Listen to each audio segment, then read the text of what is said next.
ಇಂದು ವಿಧಾನಸೌಧದಲ್ಲಿ ಕೆಂಪೇಗೌಡರ ನಾಡಪ್ರಭು ಕೆಂಪೇಗೌಡರ ಜಯಂತಿಯ ಪೂರ್ವಭಾವಿ ಸಭೆಯನ್ನು ಕರೆದಿದ್ರು.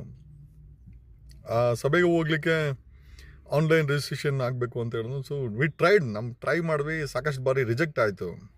ಸರಿ ಅಂಥೇಳಿ ಡೈರೆಕ್ಟಾಗಿ ಹಾಗೆ ಹೋದ್ವಿ.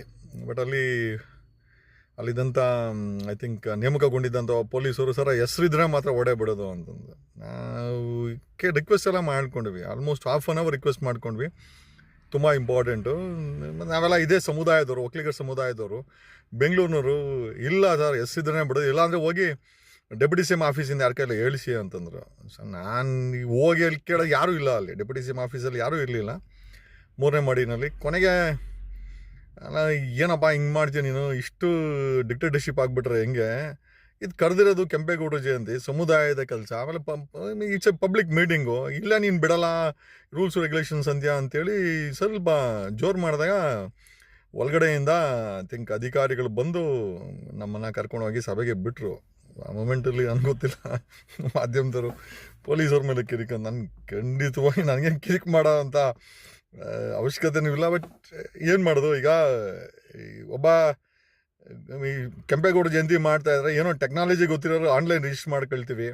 ಈ ಹಳ್ಳಿ ರೈತರು ಮತ್ತು ಈ ಟೆಕ್ನಾಲಜಿ ಗೊತ್ತಿಲ್ಲದವರು, ಮೊಬೈಲ್ ಗೊತ್ತಿಲ್ಲದಂಥವ್ರು, ಅವಿದ್ಯಾವಂತರು ಹೆಂಗೆ ಮಾಡ್ಕೊಳ್ತಾರೆ?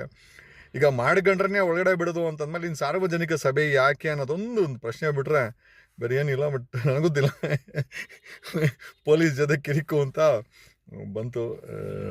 So it's not that it was like ಸಭೆಗೆ ಎಂಟ್ರಿ ಆಗಬೇಕಾಗಿತ್ತು. ಸೊ ಹಂಗಾಗಿ ಪ್ರಶ್ನೆ ಮಾಡಿದಷ್ಟೇ ಅಂತ ಹೇಳುತ್ತಾ ಐ ಥಿಂಕ್